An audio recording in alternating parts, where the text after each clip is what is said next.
Wow. I I'm a little disappointed. I like Nicolas Cage. I like him as an actor and think he's a pretty good actor. But Willy's Wonderland. Willy's Wonderland is just weird. Spoiler alert. So, don't watch this if you don't want me to spill the beans in the way I do. But Nicolas Cage, he doesn't say anything the whole movie. He grunts, gives looks, and he does action. But there's this. It's crazy.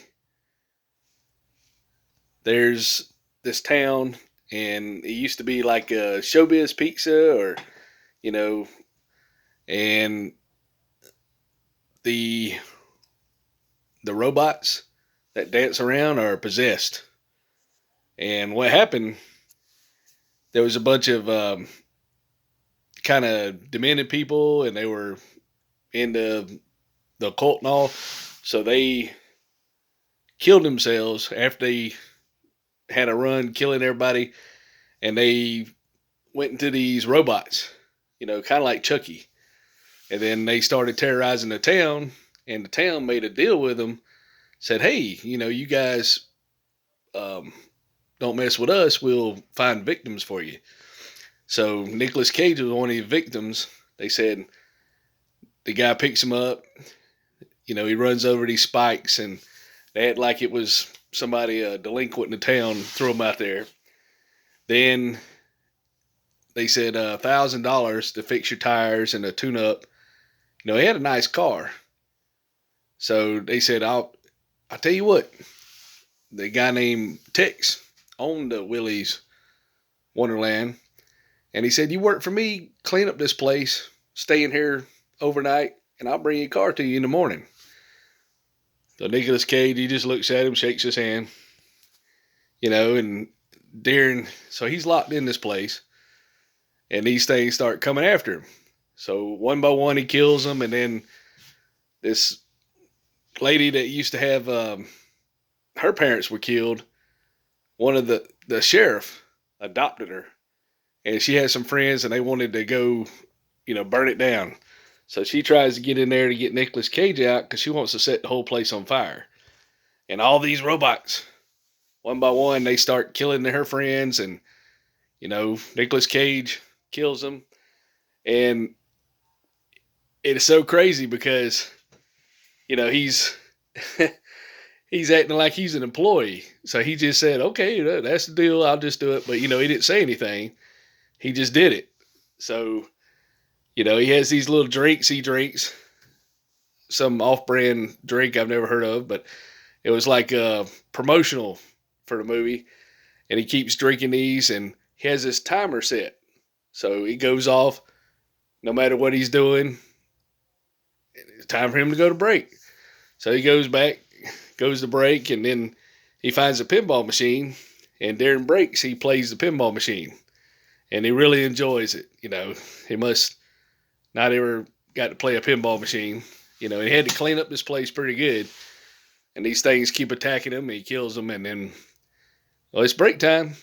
So he goes, plays the pinball machine. And then when break's over, he goes back to work. And he throws all his little drinks in the same trash can.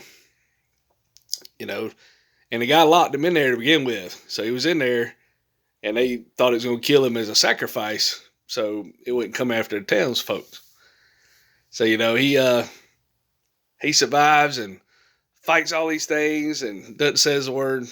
And then he gets through, and they even the sheriff even comes, ties him up, and he kills two of these things with his hand. Well, kills one with his hands tied behind his back, and then he breaks the ropes. He's like, these things are so. He's such a bad guy that these things are locked in there with him. Nobody ever has been able to beat these things. So he finally beats all these things at the end, and it's kind of like one of those USA Up All Night movie with Gilbert Gottfried. it's kind of like, ugh. But you know, it's Nicolas Cage.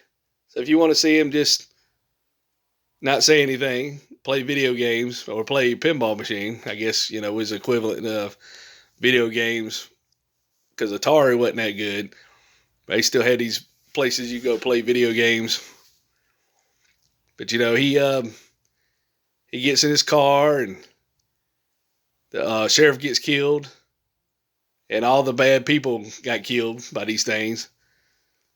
And then he takes his car, and the girl that been living with the sheriff all these years that she saved out of this thing gets in the car with him, and they're just riding down the road, and he opens a pop, looks at her, and hands her a pop, and they ride off in the distance.